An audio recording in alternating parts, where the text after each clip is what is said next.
कहते हैं हमारे धर्म? हमारा हिंदू धर्म में लिखा है, हम सब ब्रह्मा जी की औलाद हैं। ब्रह्मा जी के पुत्र पुत्री या पैदा किए नर मादा से सारी सृष्टि बनी है। पुरुष का नाम था संभय मनु, औरत सतरूपा। इसलिए हमारी जात मनुष्यता है। संभय मनु, सतरूपा की औलाद, मनुष्यता। अब सुनिए दूसरे धर्म क्या कहते हैं, क्योंकि ये पुरातन धर्म हिंदू है। इस्लाम धर्म कहता है हम आदम और हव्वा की औलाद हैं, इसलिए हमारी जात आदमियत है। सिख धर्म कहता है मानस की जात सब एक को पहचान वो। हमारी जात मानस है, इसलिए सबको एक समझो, कोई छोटा बड़ा ऊंचा नीचा नहीं है। और ईसाई धर्म कहता था God is one, humanity our caste. God एक है, इंसानियत हमारी जात है। बताइए कहां फर्क है? सिर्फ भाषा अलग अलग है, धर्मों में लिखा गलत नहीं। हम सब एक हैं और हमारा मालिक एक है। अब अगर आप पानी को कभी कहते हो क्या मेरा पानी अलग है, वो कहते नहीं ये पानी नहीं, आव है, जल है, नीर है, वाटर है, वाशर है, नीलू है, नीरू है, अनि है, बहुत से नाम है। क्या पानी के नाम के लिए झगड़ा करते हो कि मेरे पानी को आब क्यों कहा, जल क्यों कहा, वाटर क्यों कहा, वाशर क्यों कहा? नहीं करते। लोग पता है क्या कहते हैं, गुरुजी इतने तो हम समझदार हैं, हमें पता है पानी तो वही है। वाटर, आब, नीलू, नीरू कहने से या अनि कहने से पानी का टेस्ट, स्वाद या रंग बदलता नहीं, गुण नहीं बदलता। वाकई आप समझदार हैं।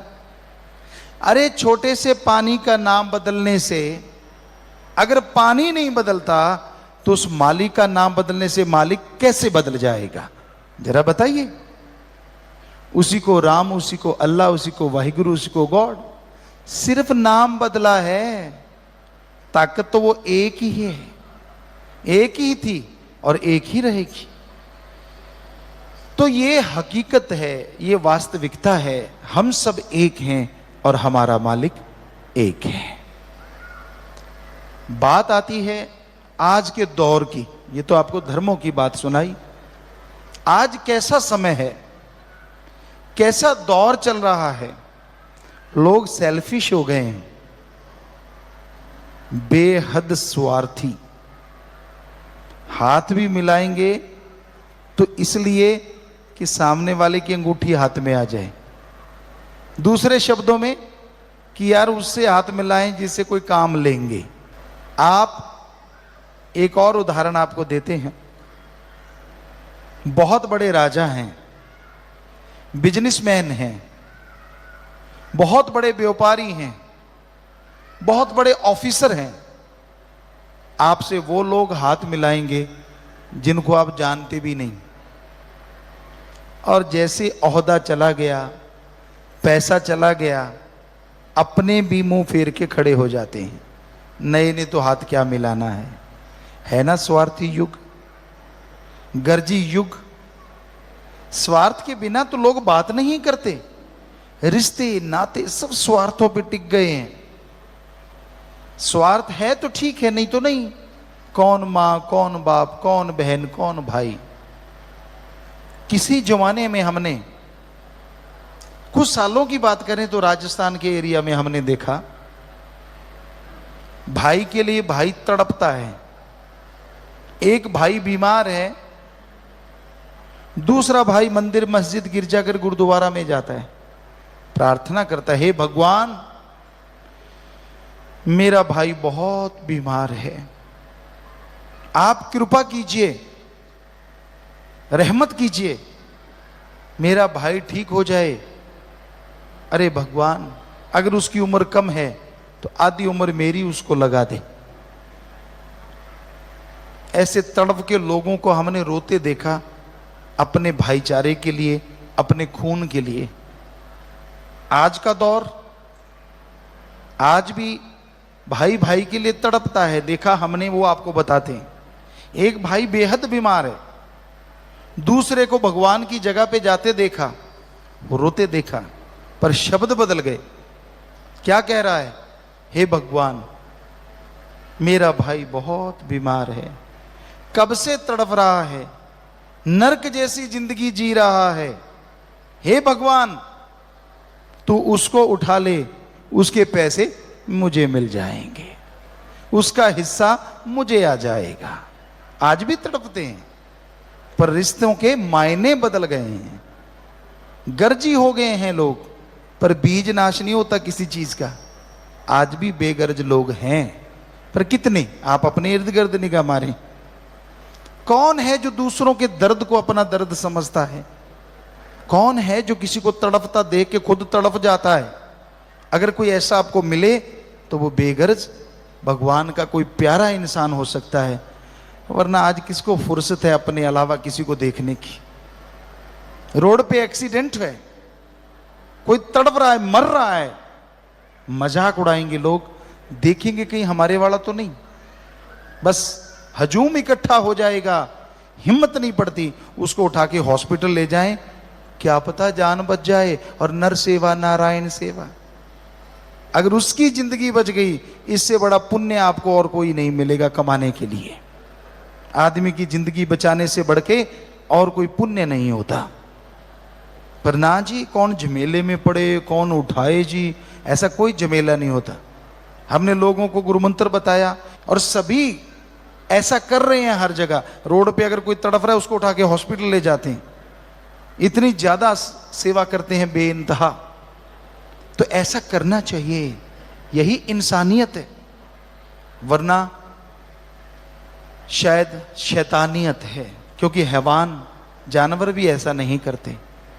जानवरों का झुंड है, किसी के चोट लग जाए, हमने नील गाय के झुंड देखे, हिरण के झुंड देखे, राजस्थान में आम है।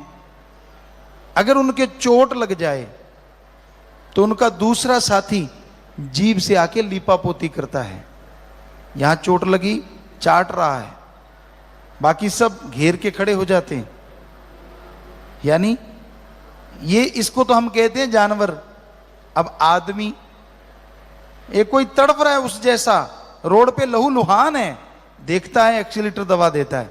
बताइए जानवर कौन है? आप ही बताइए। सोचिए, आत्मा से झिझकोरिए अपने आप को। हम क्या बन गए हैं? अरे रोबोट बन के रह गए, मशीन बन के रह गए। इंसानियत तो अंदर से खत्म होती जा रही है। भगवान को भी चूना लगा रहे हैं, ठगी मारते हैं, बेईमानी करते हैं, भ्रष्टाचार करते हैं। कुछ हिस्सा भगवान के लिए निकाल के रख लेते हैं। भगवान, मैंने लाख की ठगी मारी, 151 तेरे। वाह, कितना चूना लगा रहे हैं ना। भगवान कितना भोला है बेचारा। अरे वो 151 भी पूरे नहीं देने, 2 डिब्बे मिठाई के लिए भगवान के सामने रखे, वो 54 वाला पीस भगवान का, बाकी दोनों डिब्बे खुद के। वाह, क्या क्या कमाल करते हैं आप, कितने उस्ताद हो गए हैं आप। भगवान को भी बुद्धू बनाने पे तुले हुए हैं। अरे जिस भगवान ने तुझे बनाया, कितना अजूबा है। कैसा है अजूबा? हम उदाहरण दिया करते हैं। आपने, हमने जो कपड़े पहने हैं, कितनी जगह सिलाई की है, यहां यहां यहां, हर जगह। और कितना टाइम लगा इस कपड़े बनने में। जमींदार बीज डालता है, पहले धरती संवारता है, फिर बीज डालता है, फिर पानी देता है, फिर पौधे बनते हैं, फिर रुई आती है, फिर बीज निकालते हैं, फिर धागा बनता है, फिर धागा फैक्ट्रियों में जाता है, फिर डिजाइन होता है, फिर कपड़ा बनता है। बड़े लोग लेते हैं, बड़े बड़े कॉन्ट्रैक्टर उनके होते हैं, फिर बड़ी दुकानों पे आता है, फिर कोई छोटी दुकानों, वहाँ से हम कपड़ा लेते हैं, अपना नाप देते हैं, टेलर मास्टर से बनवाते हैं, फिर पहनते हैं तो पहना जाता है छोटा सा कपड़ा।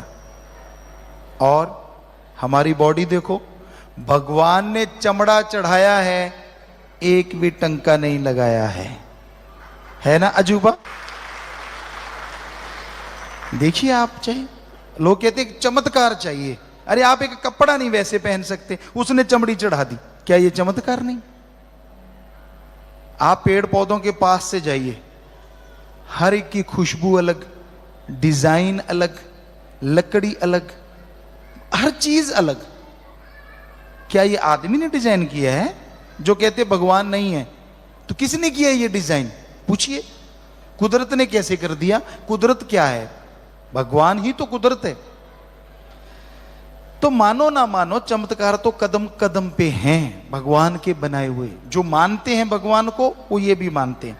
तो जो भगवान इतना कुछ बना सकता है, क्या लड्डू जलेबी नारियल वो नहीं बना सकता? क्या वो आपकी बर्फी का भूखा बैठा है कि आजा बेटा दे जा, मेरे को तो बड़ी भूख लगी हुई है? काम खुद का निकालना है, चूना भगवान को लगाना है। ये कोई भक्ति थोड़ा ही ना है। हमारे धर्मों में साक्षात लिखा है। अब वेदों की बात सुनिए, आपको कोई सच्ची बात नहीं बताएगा जो आज आपको सच सुनने को मिलेगा, क्योंकि अगर हम आपसे पैसा लेंगे तो हम तो यही कहेंगे ना, चढ़ाओ चढ़ाओ 10 गुना ले जाओ। नहीं, हम आपको सच बताने आए हैं, पैसा लेने नहीं आए। हमारे वेदों में क्या लिखा है जरा ध्यान से सुनिए। भगवान से मांगो, पहला शब्द, भगवान से मांगो, देना नहीं, मांगो। क्या मांगो? अच्छी धरती, अच्छा पानी, अच्छी हवा, अच्छी तंदुरुस्ती, अच्छी संतान। अरे मांगना है तो भगवान से, भगवान को मांगो। हमारे वेदों में लिखा। इस्लाम धर्म की बात कीजिए, पवित्र कुरान शरीफ में आता है, अल्लाह ताला से कायदे से मांगोगे, अल्लाह ताला से कायदे से मांगोगे तो वो रहमत का दाता है, इतना देगा, इतना देगा कि दामन छोटे पड़ जाएंगे, उसकी रहमत मूसलाधार बरसती जाएगी, मूसलाधार बरसती जाएगी। सिख धर्म में लिखा, जो मांगे ठाकुर अपने से, सोई सोई देवे, लेवे नहीं देवे। जो मांगेंगे और सही तरीके से मांगेंगे, भावना शुद्ध है, विचार शुद्ध है, तो वो जरूर देगा। और ईसाई धर्म में लिखा है, गॉड देता है लेता नहीं। आगे ना सारे धर्मों की एक ही बात। अब ये अलग बात है, सुनाने वाले अलग अलग तरीके से सुनाते हैं। यही बात हमने हरिद्वार में की, सत्संग था, बहुत लोग आए, रात को बड़े बड़े धर्म के ज्ञाता आए। कहते गुरुजी आप कहते हो भगवान लेता नहीं, मां रोटी बनाती है। ध्यान से सुनिएगा, हो सकता है आपके अंदर भी कहीं सवाल उमड़ रहा हो। मां रोटी बनाती है, रोटी मां ने बनाई, लेकिन उसी रोटी को तोड़ के अगर बच्चा मां के मुंह में कौर दे देता है तो मां बहुत खुश होती है। तो उसी तरह भगवान का तो सब कुछ है, लेकिन हम अगर थोड़ा सा भगवान को दे दें तो भगवान खुश होते हैं। ये उन्होंने कहा, हमसे सवाल किया ये, तो आप रोकते क्यों हो कि भगवान को कुछ नहीं देना चाहिए? हमने कहा मां ने रोटी बनाई, बच्चे ने तोड़ के खिलाई, मां ने खाई। अरे जो पैसा भगवान को देते हो, भगवान उठा के जेब में डाल लेना, हम सारा कुछ ही लुटा देंगे। आप एक रोटी की बात करते हो, जो कुछ हमारे पास सब भगवान को दे देंगे। भगवान तो खाता ही नहीं, आप भगवान के आगे रखते हो, हम सब लोग उसके आगे रखते हैं और हमारे जैसे उठा के हिसाब करके अलग से खा जाते हैं। हो तो ये रहा है, उधर तो मां ने खाया, इधर तो भगवान ने कुछ नहीं खाया, सिर्फ हमने दिखाया और दूसरे ने उठाया। एक कहता है मैं तो भगवान को दे रहा हूं, दूसरा कहता है मैं तो भगवान से ले रहा हूं। बताओ, चक्कर पड़ गया ना। कहते मैं आदमी से थोड़े ले रहा हूं, मैं तो भगवान से ले रहा हूं। और एक कह रहा है मैं तो भगवान को दे रहा हूं, बीच में ही रगड़ा रगड़ी, भगवान के पास तो कुछ नहीं गया। तो यही सच है, हम आपको गारंटी देते हैं, चाहे चैलेंज करते हैं, ओम अल्लाह वाहिगुरु हरि गॉड खुदा राम दाता था, दाता है और दाता ही रहेगा, वो मंगता नहीं हो सकता।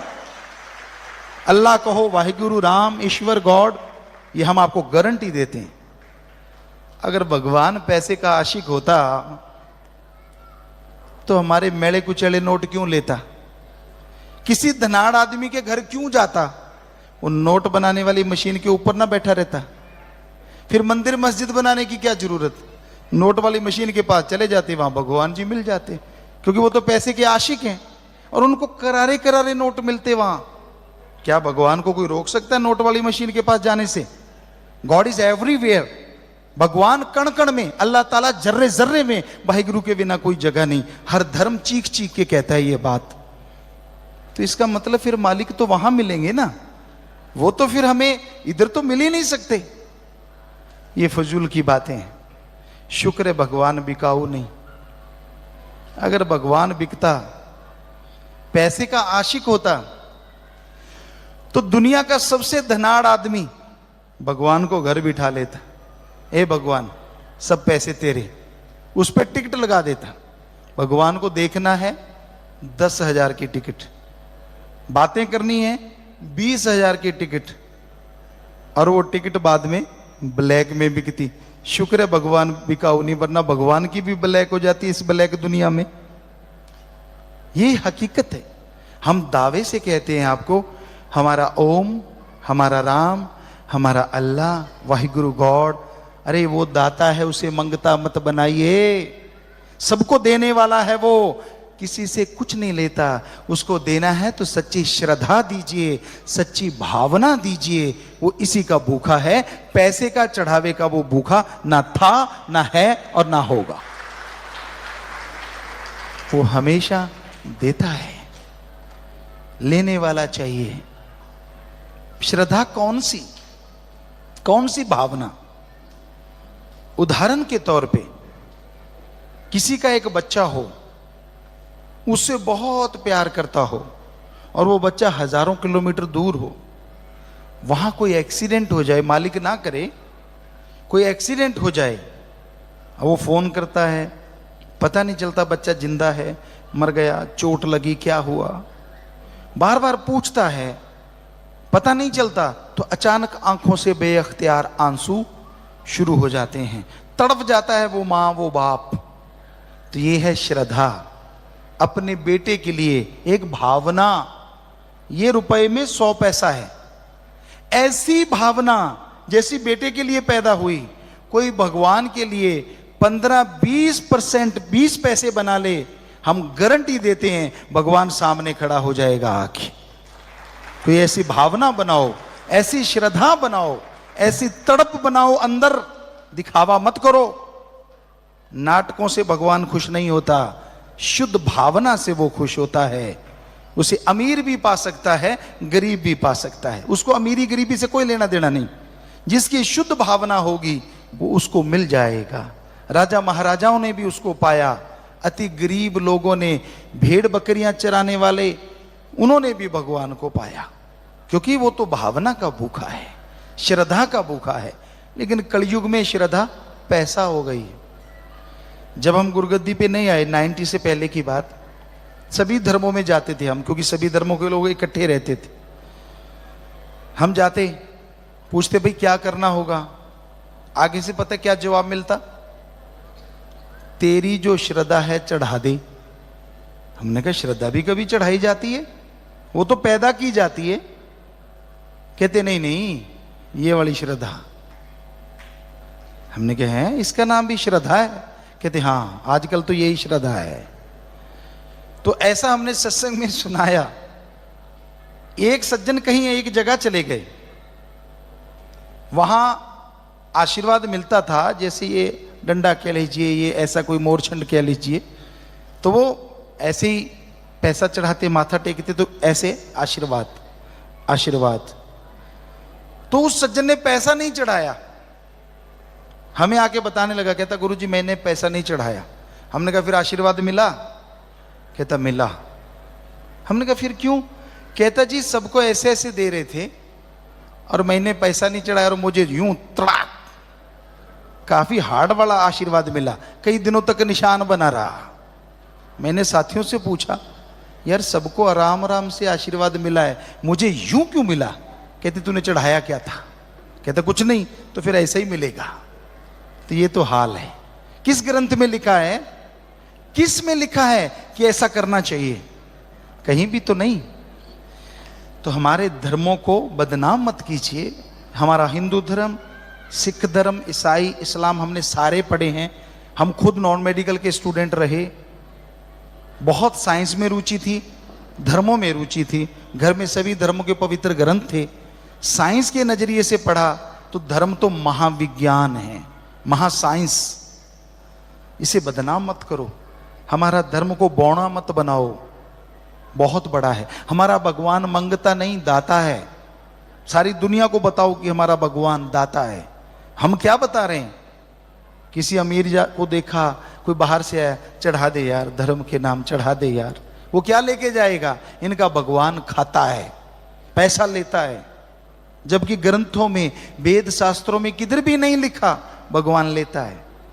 वहां तो लिखा है वो देता है और देता ही चला जाता है। आदमी की झोलियां छोटी पड़ जाती हैं। तो आज के दौर में नशा है। भगवान के नाम के बिना नशे को, यानी माइंड फ्रेश करना बड़ा मुश्किल है। ड्रग लेता है आदमी, चरस, हीरोइन, स्मैक, भांग, धतूरा, अफीम, आजकल तो और भी बहुत से नशे। यूथ जो है, नौजवान, हमने देखा ब्रेड में बूट पॉलिश लगा के खाते हैं। एसआर जो चिपकाने के काम आता है बिल्डिंगों में, घरों में, लोग आप जानते होंगे, तो उसको सूंघते हैं, छिपकली को मार के सुखा के उसका पाउडर बना के खाते हैं नशा लेने के लिए।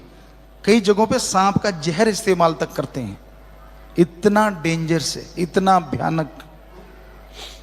हमें एक सज्जन ने, बहुत हायर ऑफिसर ने बताया, गुरुजी बड़े बड़े महानगरों में पार्टियां चलती हैं, उनका नाम उन्होंने भूल गए थे वो, तो जिसमें सांप का पॉइजन होता है और उसको एक अलग तरीके से मेल्ट करके नशा लिया जाता है। वो हायर लोगों की पार्टी में होता है।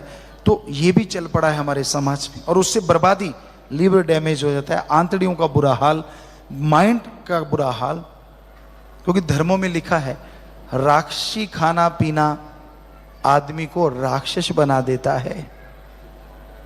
जब समुद्र मंथन हुआ, अच्छी अच्छी चीजें, अमृत, कामधेनु, बहुत कुछ निकला, लेकिन जब नशा निकला ना, राक्षसों ने खाया पिया। शिवजी महादेव ने तो सिर्फ जहर पिया सारे समाज को बचाने के लिए, भांग नहीं पी, जहर, जहर पिया, इसलिए नीलकंठ कहलाए। तो साफ लिखा है, हे हिंदू धर्म के लोगों, शराब, नशा मत करना, वरना आपकी बॉडी, आपका शरीर राक्षस प्रवृत्ति का हो जाएगा और आपका घर भी राक्षस प्रवृत्ति, लड़ाई झगड़े, कलह, क्लेश, प्यार, मोहब्बत सब चला जाएगा। तो ये धर्म की बात को क्या कोई मानता है? आपका महानगर है, क्या शराब के ठेके नहीं है? पोस्ट के, क्या वहां लाइन लगा के हिंदू भाई खड़े नहीं होते? जब हिंदू धर्म में लिखा कि मत खाना पीना, ये तो राक्षस प्रवृत्ति का है। इस्लाम धर्म में भी लिखा है शर प्लस आब, शर माने शैतान, आब माने पानी। अल्लाह की इबादत करने वालों, शराब शैतान का पानी, नशा खाना है, खाओ पियोगे तो शैतानियत के कर्म करोगे, शैतानियत की जिंदगी जियोगे। आगे ना सेम बात, सिर्फ लैंग्वेज चेंज है, भाषा बदल गई। सिख धर्म में भी लिखा है पोस्त भंग अफीम मद, नशा उतर जाए प्रभात, नाम कुमारी नानका चढ़ी रहे दिन रात। पोस्त, भांग, अफीम, शराब, सुबह का शाम, शाम का सुबह उतर जाता है। अरे नशा करना है तो राम नाम का करो, एक बार चढ़ गया चेहरे पे नूर होगा, अंदर सरूर होगा, और दोनों जहान में नहीं उतरेगा, बार बार पीने की जरूरत नहीं पड़ेगी। ईसाई धर्म में लिखा है वो नशा कभी ना करो जो गॉड से दूर करे, गॉड्स प्रेयर का नशा करो जो गॉड के करीब करे। तो हमारी भाषा बदल गई, पहनावा अलग, खान पान अलग, भाषा अलग, और भगवान ने किसी को कुछ अलग नहीं दिया। तो भाई यही सच्चाई है, यही वास्तविकता है कि आज का दौर नशे का दौर, यूथ नशे में डूब रहा है, बुरा हाल होता जा रहा है, बीमारियां घेर रही हैं। पर ये नशा, ये ड्रग्स जितना भी है, इसको आप लेना चाहें तो बर्बादी है। एक बार आदत पड़ जाए तो छोड़ना बेइंतहा मुश्किल है। पर हैबिट चेंज हो सकती है कब? जब आपके अंदर विल पावर है। Will power upside, then drug automatically go away. नशा चला जाएगा, सब छूट जाएगा। पर वो आत्मबल कैसे बढ़ेगा? क्योंकि एलोपैथी, होम्योपैथी, आयुर्वेदा, नेचुरोपैथी, किसी के पास ऐसा टॉनिक नहीं है जिसको लेने से आत्मबल बढ़ता है। ऐसा टॉनिक हम सबके अंदर है, हर किसी के अंदर। बस जैसे धरती में पानी, फूलों में खुशबू, सरसों तिलों के दानों में तेल, एक विधि होती है, उससे वो बाहर आ जाता है। उसी तरह आत्मबल हम सबके अंदर है। विल पावर हम सबके इनसाइड है, सबके अंदर है। पर इस विल पावर को गुरु मंत्रा, हिंदू धर्म में बोले तो गुरु मंत्रा, नाम दीक्षा, इस्लाम धर्म में बोले तो कलमा, सिख धर्म में बोले तो नाम शब्द, ईसाई धर्म में बोले तो द गॉड्स वर्ड्स या method of meditation. Do the method of meditation continue, then आप उस गॉड को, भगवान को देख सकते हैं। भाषा बदल गई ना, उसी को गुरु मंत्र, उसी को कलमा, उसी को मेथड ऑफ मेडिटेशन। जैसा जिसकी भाषा, जैसा जैसा बोला जाता है, तो वो शब्द हैं। अभ्यास कीजिए जुबान से लगातार लगातार। अगर आप अभ्यास करते रहेंगे तो आपके अंदर का आत्मबल बढ़ता जाएगा, और आत्मबल बढ़ता जाएगा तो आप अपनी सारी आदतें चुटकियों में बदल सकते हैं। चुटकियों में। साइंस भी यही कहती है, आत्मबल सफलता की कुंजी है। जिनके अंदर विल पावर, आत्मबल होता है, वो दुनिया में सबसे सुखी रहते हैं, वो सबसे अच्छे इंसान बन जाते हैं। तो इसलिए वो विल पावर, आत्मबल बढ़ाने के लिए हम आपको तरीका बताने आए हैं। वो गुरु मंत्र। गुरु का मंत्र नहीं होता, गुरु मंत्रा मतलब भगवान के वो शब्द जो गुरु ने खुद जाप किए हों और गुरु को रिजल्ट आ जाए। तो अगर हमें उन शब्दों से भगवान के नजारे आते हैं तो वही शब्द आपको देंगे, तो आपको नजर क्यों नहीं आएंगे? हम भी इंसान, आप भी इंसान। फर्क है जाप करने का। इसलिए कहते गुरु मंत्रा, जो गुरु ने भगवान के मंत्र को जाप किया है, वो जब किसी को देता है तो उसको बोलते हैं गुरु मंत्रा। गुरु का मंत्र नहीं होता, भगवान का ही नाम होता है। इस्लाम धर्म में इसे कलमा कहा जाता है। तो वो तरीका आपको बताएंगे। पैसा नहीं लेंगे, चढ़ावा नहीं लेंगे, कुछ नहीं। पर जाप तो आपने करना है ना। आपके सामने मक्खन रख देते हैं, बादाम, घी, ताकत की चीजें, दूध, सब कुछ, पर आप माथा टेकते रहो, खाओ ना। स्वाद आएगा क्या? क्या शरीर में ताकत आएगी, पावर आएगी क्या? नहीं आती। खाओगे, स्वाद भी आ जाएगा और पावर भी आ जाएगी। वैसे भगवान का नाम है, वैसे अल्लाह, गॉड, खुदा, रब का नाम है। अगर जाप करोगे तो फल 100% मिलेगा, अगर नहीं करोगे तो कुछ ना कुछ तो फल मिलेगा। क्योंकि भगवान का नाम सुनने में भी बहुत बड़ी बात होती है, वो आप सुन रहे हैं। पर अगर खा पी लो, खुद जाप करते रहो, फिर तो कहना ही क्या है। आत्मबल बढ़ेगा, सोचने की शक्ति। आज आदमी ने 10-15% दिमाग का इस्तेमाल किया है और सुपर कंप्यूटर तक बना डाला, उससे भी आगे निकल गया। और जब इसका डबल हम काम में ले लें तो नेचुरली पता नहीं आदमी कितना अच्छा हो जाए, अच्छाई में, नेकी में तरक्की कर जाए।